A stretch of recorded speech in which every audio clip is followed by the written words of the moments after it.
तो संचयन में हमने पहला चैप्टर पढ़ा गिल्लू, और अब हम जो दूसरा चैप्टर पढ़ने जा रहे हैं वो है श्री राम द्वारा लिखित स्मृति, श्री राम शर्मा जी द्वारा लिखित स्मृति। इसमें ये जो स्मृति पाठ का, स्मृति का मतलब होता है याद, मतलब कोई ऐसी चीज हमने याद करके यहाँ पर लिखी हुई है।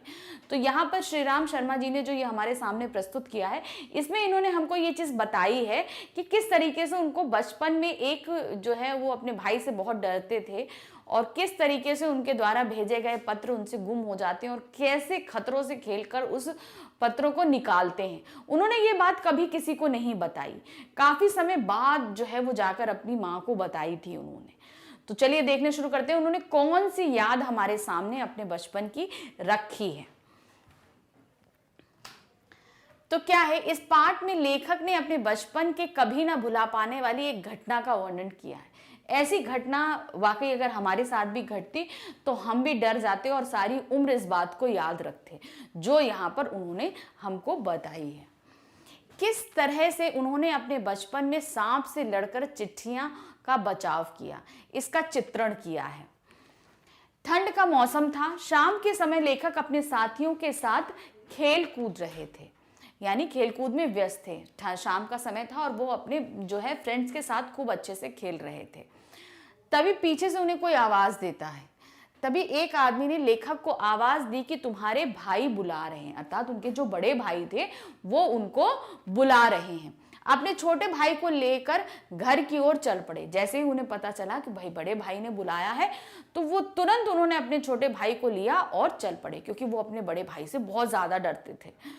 तो क्या हुआ, जाते जाते रास्ते में वो क्या सोच रहे हैं, साथ में उन्हें हृदय में किसी अपराध के कारण पिटने का डर भी लग रहा था। जब वह घर पहुंचे तो उनके बड़े भाई पत्र लिख रहे थे। तो क्या हुआ, अब उनको लगा कि भाई साहब ने बुलाया है, मतलब हमसे कोई गलती हो गई है और अब हमारी पिटाई होगी, क्योंकि भाई ऐसे भाई साहब कभी नहीं बुलाते। दूसरे वो बहुत गुस्से वाले थे, स्ट्रिक्ट थे। तो जैसे ही उन्होंने बुलाया उनको डर लग गया कि आज हमसे कोई गलती हुई है, आज हम शर्तियाँ पिटेंगे, कोई ना कोई ऐसी बात हुई है। तो जैसे ही इस डर के साथ वो घर के अंदर प्रवेश करते हैं तो देखते हैं बड़े भाई साहब जो है वो कुछ चिट्ठियां लिख रहे हैं। लेखक के बड़े भाई ने उन्हें चिट्ठियां दी और उन्हें मक्खनपुर पोस्ट ऑफिस में डालने को कहा। तो अब क्या है, उन्होंने बोला कि अच्छा लो, ये चिट्ठियां मैंने लिख ली हैं, जाओ और मक्खनपुर पोस्ट ऑफिस में डालाओ। तो अब क्या, वो एक गांव में रहते थे, तो गांव में हर जगह पोस्ट ऑफिस नहीं होता कि हम हमेशा कहीं पोस्ट कर दें। लेकिन क्या हुआ कि वो उनसे दूसरे गांव में जो है वो पोस्ट ऑफिस था, तो उन्होंने बोला कि जाओ और वहां दूसरे गांव में जाकर इसको पोस्ट करके आओ। तो अब वो चल पड़े। लेखक और उनके छोटे भाई अपने अपने डंडे लेकर चल पड़े। मतलब उन्होंने एक डंडा लिया, क्योंकि रास्ते भाई गांव में है, कहीं गाय आ रही है, सांड बैल आ रहा है, कुत्ते आ रहे हैं, तो हमेशा गांव वाले, आपने अक्सर देखा होगा कि गांव वाले डंडे लेकर चलते हैं। ऐसा इसी कारण होता है, कहीं कोई पागल कुत्ता या कुछ हो तो वो एक डंडा लेकर हमेशा साथ चलते हैं। तो वो डंडा लेकर दोनों भाई चल पड़े। उन्होंने चिट्ठियों को टोपी में रख लिया, क्योंकि कुर्ते में जेब नहीं थी। तो क्या हुआ, टोपी पहनी थी, टोपी निकाली, इसी के अंदर चिट्ठियां रखी और वापस टोपी को पहन लिया।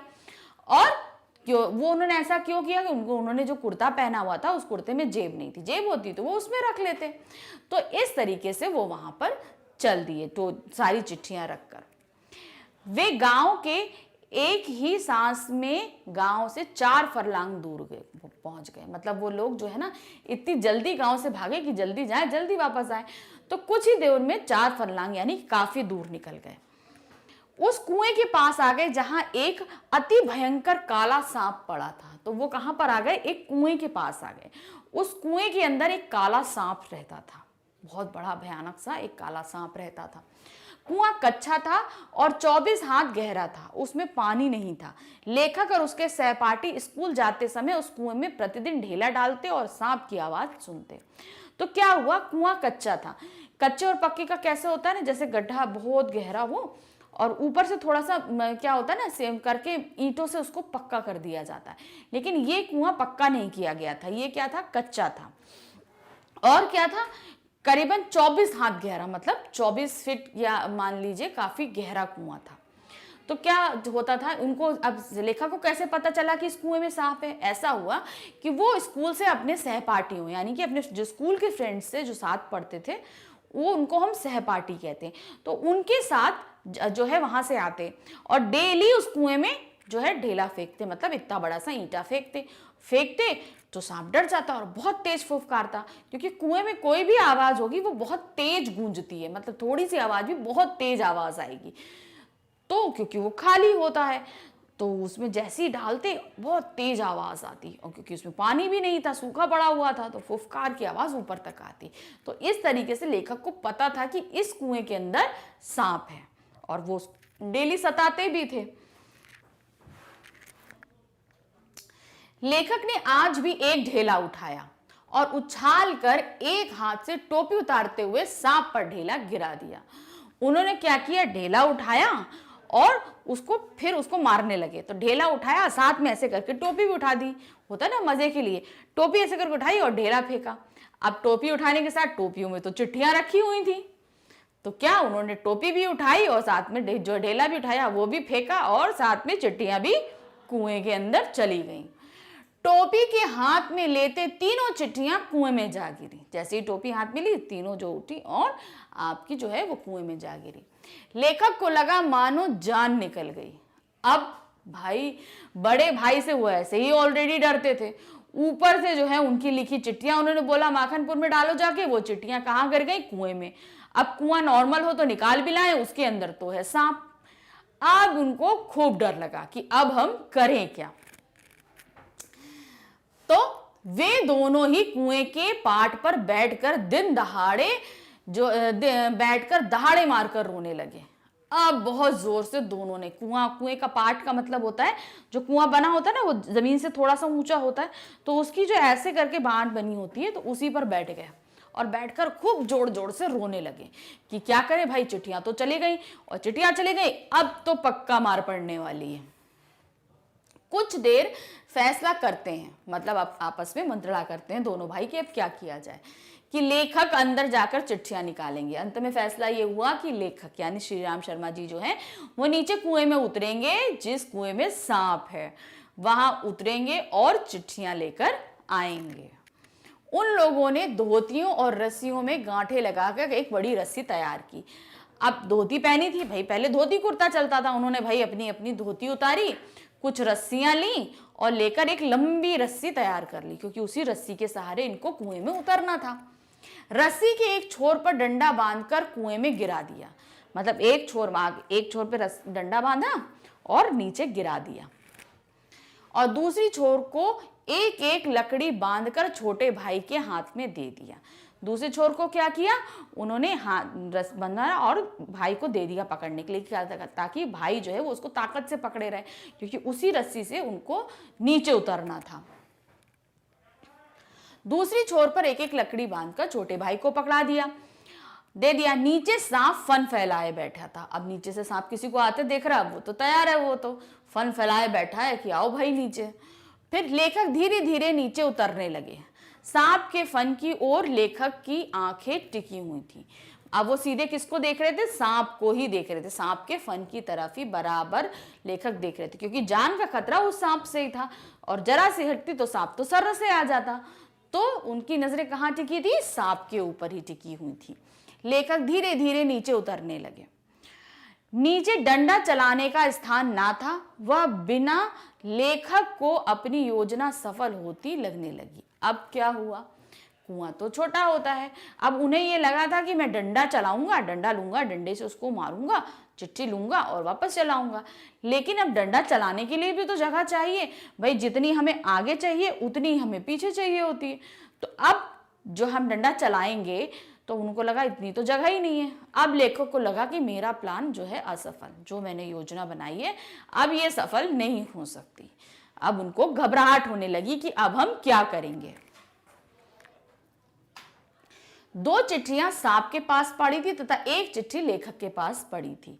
तो लेखक जहां उतरे वहां पैर के पास में एक चिट्ठी पड़ी थी, और जहां सांप था, सांप थोड़ी दूर पे था, तो जहां पर सांप था वहां दो चिट्ठियां पड़ी हुई थी इनकी। क्योंकि अभी तक सांप ने हमला नहीं किया था, इसलिए लेखक ने भी डंडा से फन को दबाने का प्रयास नहीं किया था। तो उन्होंने ये कहा कि अभी तक सांप चुपचाप खड़ा देख रहा था, तो उन्होंने भी कोई हरकत नहीं करी, लेखक ने भी कोई हरकत नहीं करी कि भैया चलो ये शांत रहता तो मैं भी चिट्ठी उठाता हूँ, शांत से चल देता हूँ। तो उन्होंने भी कोई प्रयास नहीं किया उसको मारने या डराने का। डंडे को लेखक ने जैसे ही सांप के दाएं ओर पड़ी चिट्ठी की तरफ आगे बढ़ाया, अब सांप बैठा हुआ है, ये सांप बैठा है, तो सांप के जो दाएं तरफ यानी दाहिनी तरफ जो चिट्ठी पड़ी थी, जो है लेखक ने डंडा उसकी तरफ घुमाया।